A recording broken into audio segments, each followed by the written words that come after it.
ఓం మహాగణాధిపతయే నమః. ఓం గురుభ్యో నమః. ఓం శ్రీమాత్రే నమః. పరమేశ్వర స్వరూపమైనటువంటి జ్యోతిష, వాస్తు మరియు ఇతర అనేకమైనటువంటి శాస్త్రములను మనకు అందించినటువంటి మహర్షులకి నమస్కారం. హయగ్రీవ హయగ్రీవ హయగ్రీవేతి యో వదేత్తస్య నిస్సరతే వాణి జహ్నుకన్యా ప్రవాహవత్. అరుణాం కరుణాతరంగితాక్షీం ధృతపాశాంకుశపుష్పబాణచాపాం అనిమాదిభిరావృతాం మయూకైః అహమిత్యేవ విభావయే భవానీం. శ్రీమాత్రే నమః. ఆ లలితాంబిక అమ్మవారి యొక్క అనుగ్రహం మీ అందరికీ కూడా పుష్కలంగా ఉండాలని మనస్ఫూర్తిగా కోరుకుంటూ, మనము ఉగాది మాసం నుంచి ప్రతి 4 నెలలకు ఒకసారి ఏం చెప్పుకుంటాం? ఉగాది నుంచి ఈ యొక్క కాందాయ ఫలం అనేటువంటిది ఉంటుంది పంచాంగంలో. ఈ పంచాంగంలో కాందాయ ఫలం గురించి తెలుసుకుంటాం. మరియు ఆ కాందాయ ఫలంలో ధనలాభం ఉందనుకోండి, హ్యాపీ.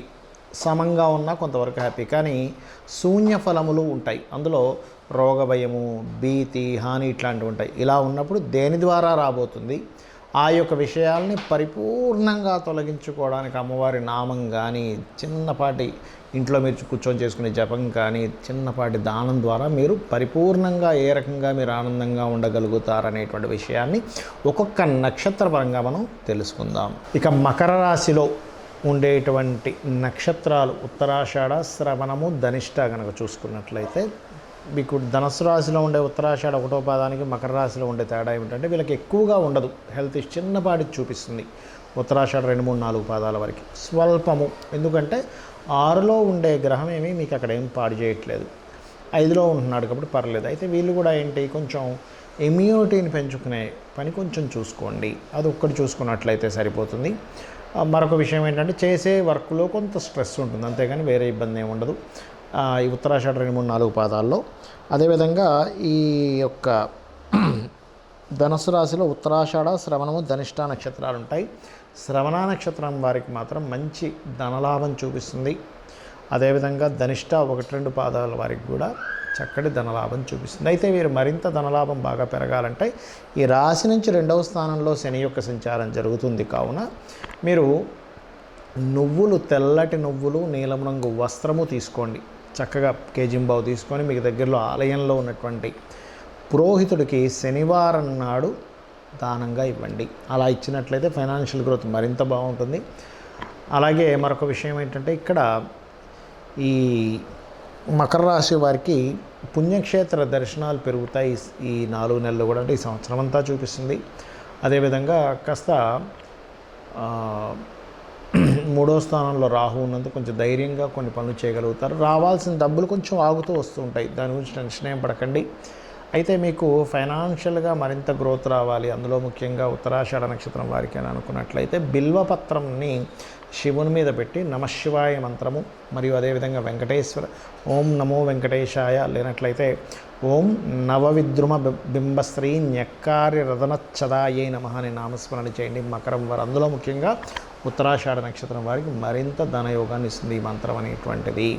అదేవిధంగా గోవుకి వీలైతే పిడికెడు బెల్లం తినిపించండి. దీనివల్ల ఏమవుతుందంటే 2వ స్థానంలో ధనస్థానంలో ఉన్నటువంటి ఆ యొక్క ఫైనాన్స్ స్థానంలో ఉండే శని యొక్క ప్రభావం పూర్తిగా తగ్గుతుంది. అది కూడా మీరు దేశీవాలి గోవుకు తినిపించండి. దేశీవాలి గోవుకి శనివారం నాడు బెల్లం తినిపించినట్లయితే శని సంబంధించినటువంటి అనుగ్రహం కలుగుతుంది, మీ పూర్వజన్మలో చేసినటువంటి కర్మ తొలగుతుంది దీని ద్వారా. చాలామంది నన్ను అడుగుతున్న విషయం ఏంటంటే, ఏమండి మాకు జన్మజాతకం లేదు, నక్షత్రం తెలియదు, రాశి తెలియదు, మా వాళ్ళు రాశారు కానీ ఎక్కడో మిస్ అయిపోయింది, మేమేం చేసుకోవాలి? ఈ కాందాయ ఫలాలు తెలుసుకుందామంటే కనీసం నక్షత్రం, రాశి తెలుసుకుంటేనే కదా. అంటే శాస్త్రంలో ఇలాంటి విషయాలకి చాలా స్పష్టంగా కొన్ని విషయాలు చెప్పింది. ఏమిటది అంటే, నీకున్న సమస్య ఏమిటి, ఆ సమస్యకి నువ్వు పరిష్కారం ఏం చేసుకోవాలంటే సింపుల్. ఎలాగంటే ఇప్పుడు చూడండి, మనకి తలనొప్పి వచ్చింది, మెడికల్ షాప్కి వెళ్ళి బాబు తలనొప్పి ట్యాబ్లెట్ ఇవ్వంటే తలనొప్పి ట్యాబ్లెట్ ఇస్తాడు, వేసుకుంటే తగ్గుతుంది. అజీర్ణంగా ఉంది, ఈనో వేసుకుంటాం. లేకపోతే ఇంకోటి ఏదో ఇబ్బంది అంటే వైటమిన్స్ తగ్గాయి, రకరకాల ఇబ్బందులు ఉంటాయిగా. ఆ విషయం చెప్పంగానే ఆ మెడికల్ షాప్ అతను, ఆ డాక్టర్ గారు ఒకటి రాసిస్తారు. అన్నిటికీ మీ ఎక్స్రే రిపోర్ట్ అవసరం ఉండదు. మరి అలాంటప్పుడు ఈ నవగ్రహాలు ఏ విషయాల్లో ఏ చేసుకోవాలో చెప్తాను నేను మీకు, మీ సమస్యను బట్టి. ఇప్పుడు చూడండి, కొంతమందికి సంతానం కలగదు, లేకపోతే అధికారులతో బాగా ఇబ్బంది ఉంటుంది, లేనట్లయితే నేమ్ అండ్ ఫేమ్ డ్యామేజ్ అయిపోతున్నాయన్న బాధ ఉంటుంది. ఎలా అంటే అయ్యో నేను ఏమీ ఇబ్బంది పెట్టకుండానే అవతల వ్యక్తికి ఇలా అయిపోతుంది ఏంటి నా పరిస్థితి అని. అంటే వీటన్నిటిని ఇచ్చే కారకుడు ఎవరు? సూర్య భగవానుడు. అంటే మీరు ఒకవేళ ఆరోగ్యపరంగా ఇబ్బంది పడుతున్నా, లేకపోతే సంతాన సంబంధించిన ఇబ్బంది ఉన్నా, నేమ్ అండ్ ఫేమ్తో ఇబ్బంది వస్తున్నా, అధికారులతో ఇబ్బంది వస్తున్నా, మీరు చేయవలసింది ఏమిటి అంటే సింపుల్ లాజిక్ ఇక్కడ ఏమిటంటే సూర్య భగవానుడి యొక్క బలం పెంచుకోవాలి. సూర్య బలం పెరగాలంటే మీరు చేయాల్సింది ఏమిటి? ముఖ్యంగా సూర్య నమస్కారాలతో పాటు నవగ్రహాలలో సూర్యుడితో పాటు శని రాహుగ్రహాల దగ్గర కూడా దీపారాధన చేయండి. ఖచ్చితంగా మీకు ఏదైతే ప్రమోషన్స్ రావట్లేదనో, అధికారులతో ఇబ్బందనో, పెద్దలతో ఇబ్బందనో, రాజకీయాలతో ఇబ్బంది ఉందో ఇదంతా క్లియర్ అయిపోతుంది. గుర్తుపెట్టుకోండి. సూర్య నమస్కారాలు చేసుకోవడం ఇది చేస్తూ గోవుకి గోధుమ రవ్వ తినిపించండి. ఇక రెండవది, ఏమండి నాకు మానసికంగా బాగా ఇబ్బంది ఉంది కానీ జాతకం తెలియదు, ఏం చేయాలి? సింపుల్గా ఒక మంత్రం చెప్తాను. ఏమిటది అంటే లలితా సహస్రనామాల్లో ఒక నామం ఉంటుంది. ఏమిటది? అష్టమీ చంద్ర విభ్రాజ అలికస్థల శోభిత. ఈ నామము పనులు త్వరగా అవ్వడానికి కూడా పనిచేస్తుంది. అంటే ఇది సగం పని ఆగిపోయిందండి. ఎందుకంటే ఈ యొక్క అష్టమీ చంద్ర విభ్రాజ, ఈ అష్టమి చంద్రుడికి అష్టమి నాడు తిథికి త్వరితాదేవి యొక్క ఆరాధన త్వరగా పనులు అయ్యేలా చేస్తుందట. అలాగే ఇంత పెద్ద నామం నేను చెప్పలేనండి అనుకునేటువంటి వారు ఓం మనస్వినియే నమః అనుకోండి. పాలతో కానీ, తేనెతో కానీ, పెరుగుతో కానీ, చక్కెరతో కానీ, నీటితో కానీ బిల్వపత్రం వేసి మీరు కనుక శివునికి అభిషేకం చేశారా, అసలు మనసు ఎందుకు బాధపడాలి, నేను ఎందుకు బాధపడుతున్నాను, నాకేం అవసరం అనేటువంటిది ఒక ధీమా మీలో వచ్చేస్తుంది. చక్కగా మీరు అసలు ఎంతో హ్యాపీగా ఉంటారు ఈ పని కనుక మీరు చేయగలిగితే. అలాగే ప్రయాణాల్లో ఇబ్బంది ఉన్న, మదర్కి హెల్త్ ప్రాబ్లం వచ్చినా, అనవసరంగా బ్రీతింగ్ ప్రాబ్లమ్స్ ఉన్నా కూడా ఈ రెమెడీ చేసుకోవచ్చు ఈ చంద్రుడికి సంబంధించినటువంటిది. అలాగే చంద్రగ్రహం దగ్గర దీపారాధన చేయండి. వీలైతే పౌర్ణమి లేదా అమావాస్యలకి, అంటే శాస్త్రంలో చెప్పినటువంటిది పౌర్ణమి, అమావాస్య, చతుర్థి, అష్టమి, నవమి నాడు గనక లలితా సహస్రనామం కనుక చేసినట్లయితే కూడా మీ మనసు స్థిమితంగా ఉంటుందని శాస్త్రం చెప్పింది. ఇక మూడోది చెప్తాను నేను మీకు ఇక్కడ. ఏమిటది అంటే కొంతమందికి చూడండి ప్రతిదీ గొడవ అయిపోతుంటుంది. ఏమిటండి అసలు మాట్లాడితే గొడవ అయిపోతుంది అంటూ ఉంటారు. అలా మాట్లాడితే మీకు గొడవ అవుతుందంటే లలితా సహస్రనామాల్లో అద్భుతమైన నామం ఉంటుంది. ఏమిటది అంటే ఓం కర్పూర వీటికామోద సమాకర్ష దిగంతర. ఈ నామం చేస్తే ఏమవుతుందంటే, ఈ నామానికి ఉన్న అర్థం ఏమిటి అంటే అమ్మవారు తాంబూల చర్వణం చేసుకుంటే ఆ కర్పూర వీటిక ఇవన్నీ వేసుకున్నటువంటిది అమ్మవారు తీసుకుంటే లోకాలన్నిటికీ సువాసన వచ్చిందట. అందరూ దేవతలు, గంధర్వులు అందరూ అనుకున్నారట, అబ్బా ఏమిటి సువాసన ఎక్కడి నుంచి వస్తుందని. అంటే ఏమిటి? అలా అమ్మవారి యొక్క నోటి నుంచి వచ్చినటువంటి ఆ తాంబూల చరణం వల్ల వచ్చినటువంటి ఆ యొక్క సువాసన అందరంత మంత్రముగ్ధులుగా ఎంత అద్భుతంగా ఉందన్నారో మీ యొక్క వాక్కు నుంచి అలా అనుకుంటారు. అంటే ఏమిటి? మీరు మాట్లాడేటప్పుడు గొడవలో బాబా ఇంత చక్కటి మాట చెప్పింది ఈవిడ, లేకపోతే ఇతను ఇంత చక్కటి మాట చెప్పారు అనుకుంటారు. అలాగే ఆ మంత్రం చేసుకుంటూ గొడవలు తగ్గడానికి కుజుడి దగ్గర, శని దగ్గర, రాహు దగ్గర దీపారాధన చేసి, వీలైతే బుధగ్రహం దగ్గర కూడా దీపారాధన చేసి విష్ణు సహస్రనామాలు వింటూ ఉండండి. చక్కగా మీ గొడవలు అనేవి తగ్గుతాయి. రిలేషన్స్ అవేవి చాలా చక్కగా ప్రతిష్టంగా పెరుగుతాయి. అదే విధంగా ఇక బుధగ్రహ సంబంధించినటువంటి, అంటే కొంతమందికి చూడండి నర్వ్ రిలేటెడ్ ప్రాబ్లమ్స్ ఉంటాయి, లేనట్లయితే వ్యాపారాల్లో కలిసి రాదు, లేదా అప్పులు అయిపోతూ ఉంటాయి. ముఖ్యంగా బుధగ్రహం కనుక బాగోలేడు అనుకోండి మన జన్మజాతకంలో విపరీతమైన అప్పులు అయిపోతూ ఉంటాయి. అది ఏది ముట్టుకున్నా అప్పు అయిపోతుందండి, ఏమిటో నాకు అర్థం కావట్లేదు, ఈ అప్పుల సుడిగండం నుంచి ఎలా బయటికి రావాలో అర్థం కావట్లేదు అంటూ ఉంటారు. అటువంటి వారికి ఒక చక్కటి నామం చెప్పింది శాస్త్రంలో. ఏమిటది అంటే ఓం అపర్ణాయే నమః. చాలా సింపుల్, చాలా త్వరగా పనిచేస్తుంది కూడా. ఎందుకంటే ఈ అపర్ణాని అనే నామము లలితా సహస్రనామాల్లో అమ్మవారు శివుని కోసం ప్రార్థన చేస్తూ పర్ణములు కూడా విడిచిపెట్టింది. అంటే కనీసం ఎండిన ఆకును కూడా తీసుకోలేదట అమ్మవారు. ఆకుకి కారకుడు బుధుడు. ఎండిన ఆకంటే ఏమిటి అంటే ఏమిటంటే మీకు ఇంకా అప్పు అనేటువంటిది మీ జోలికి రాకుండా చేస్తుంది. అంటే అప్పు చేసే పరిస్థితి రాకుండా అయిపోతుంది. అప్పు ఇచ్చి ఇబ్బంది పడేటువంటి రాకుండా పరిస్థితి చేస్తుంది అమ్మవారు. దీంతోపాటు కొంచెం ఫైనాన్షియల్ గ్రోత్ పెరుగుతేనే కదా అప్పులు పెరుగుతాయి, అప్పులు తగ్గుతాయి. అందుకని ఏం చేస్తారు? ఓం సంపత్కరీ సమారూఢ సింధుర వ్రజ సేవితాయి నమః చేసుకోండి, అన్ని విధాలు బాగుంటుంది.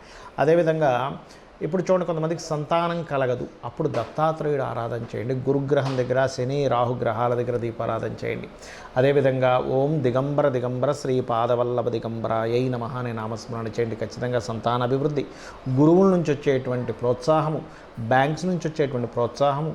మీరు దత్తాత్రేయుడు ఆరాధన ఏమిటంటే సృష్టి స్థితి లయకారకులైనటువంటి బ్రహ్మ విష్ణు మహేశ్వరుల యొక్క స్వరూపం. కాబట్టి మీకేమవుతుంది, ఏదైతే నేనేది ప్రారంభించలేకపోతున్నాను, నేనేది నడపలేకపోతున్నాను, నాకేది కంప్లీట్ అవ్వట్లేదు అనుకునేటువంటి ఆ యొక్క కర్మ ఏదైతే ఉందో ఆ కర్మ తొలగిపోతుంది.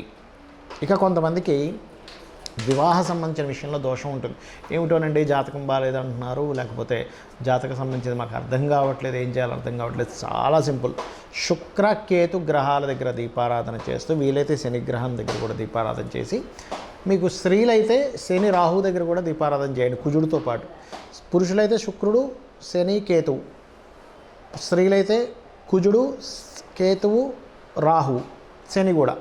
ఈ గ్రహాల దగ్గర దీపారాధన చేసి చక్కగా లలితా సహస్రనామాల్లో ఓం కామేశబద్ధ మాంగళ్య సూత్ర శోభిత కందరాయ నమః ఈ నామం చేసుకోండి చాలు. అమ్మవారు మీరు చేసే ప్రయత్నం, ఇంతకాలం చేసిన ప్రయత్నం ఒకటి, ఈ నామం చదువుకుంటూ చేసే ప్రయత్నం ఒకటి గుర్తుపెట్టుకోండి, ఖచ్చితంగా ఫలితం ఉంటుంది. మరి కొంతమందికి ఉద్యోగ అవకాశాలు రావండి, ఎంత చదువుకున్నాము, ఎన్నో ప్రయత్నాలు చేస్తాం, ఉద్యోగం రావట్లేదు. 2 నామాలు ఉన్నాయి లలిత సహస్రనామాల్లో, ఇంకా ఉన్నాయి కాబట్టి 2 చెప్తాను నేను మీకు. ఒకటి మొదటి నామం ఓం శ్రీమాత శ్రీ మహారాజ్ని శ్రీమత్ సింహాసనేశ్వరియే నమః, ఇది చేసుకోండి. రెండవది ఏమిటి అంటే మీరు మాణిక్య మకుటాకార జానుద్వయ విరాజిత, దీని మాణిక్య ముకుటాకారాన్ని కూడా రాయబడింది వేరే గ్రంథాల్లో, బట్ మకుటాకారాన్ని కూడా ముకుటాకారం అనుకున్నా ఒకటే. అమ్మవారి మోకాళ్ళకు సంబంధించిన వర్ణన, మోకాళ్ళ భాగాన్ని జ్యోతిష్శాస్త్రంలో దశమ స్థానము అంటారు. ఈ దశమ స్థానానికి శని భగవానుడు అధిపతి. అందుకే చూడండి, శని ఎవరికైనా పాడైతే మోకాళ్ళ ప్రాబ్లమ్స్ వస్తాయి. శని బాగుంటే మంచి ఉద్యోగంలో ఉంటాడు, శని బాగోకపోతే ఉద్యోగం చేయలేడు మనిషి. అందుకని మీకు ఉద్యోగ సంబంధించిన అవకాశాలు ఈ నామం ఇస్తుంది. దాంతోపాటు పిడికడి బెల్లాన్ని శనివారం పూట మీరు గోవుకు తినిపించండి. వీలైతే ఇంకా దోషం ఉందండి, తెల్ల నువ్వులు నీలం రంగు వస్త్రం కూడా దానంగా ఇవ్వండి. నవగ్రహాల్లో ప్రత్యేకంగా కేతువు శని గ్రహాల దగ్గర దీపారాధన చేయండి. రావి చెట్టు చుట్టూ ప్రదక్షిణాలు చేసుకోండి. సర్పాల మీద మీరు సర్ప ప్రతిష్ఠ చేసినప్పుడు అక్కడ ఉంటాయి ప్రతిష్ఠ చేసినవి, వాటి మీద పసుపు గంధము కలిపినటువంటి నీటితో అభిషేకం చేయండి. ఇక మాయలో ఉంటారు కొంతమంది, అంటే ఏమిటి, ఏదో అయిపోతుంది, భ్రమ, మాయ, ఏదో జరగబోతుంది, లేదా విదేశాలకు వెళ్ళాలి, అలాంటి వారు రాహుగ్రహ ఆరాధన, దుర్గా మరియు 2 సార్లు రోజుకి ఆంజనేయ స్వామి యొక్క ఆరాధన చేసుకుని మాయ తొలగుతుంది. అంటే భ్రమ, మాయ, ఏదో అయిపోతుందో అనే బెంగ ఉంటుంది, ఇవి పోతాయి క్లియర్గా. ఇంకోటి ఏంటి, ఓం దుమ్ దుర్గాయ నమః చేసుకోండి. అదేవిధంగా ప్రతిదీ ఆటంకమేనండి అంటూ ఉంటారు, వైరాగ్యము, విరక్తి ఆటంకాలుగా ఉంది, నాకు దేని మీద ఇంట్రెస్ట్ లేదు, గణపతి ఆరాధన అద్భుతమైన ఫలితాలు ఇస్తుంది. కాబట్టి ఇది చేస్తూ గోవుకి గ్రాసం తినిపించండి, గరికతో ఆ యొక్క గణపతిని అర్చించండి. ఖచ్చితంగా ఇవి చేసుకోవడం ద్వారా మీ జాతకం ఎలా ఉన్నా అమ్మవారి అనుగ్రహంతో మీరు చక్కటి ఫలితాలు పొందుతారు. శ్రీమాత్రే నమః.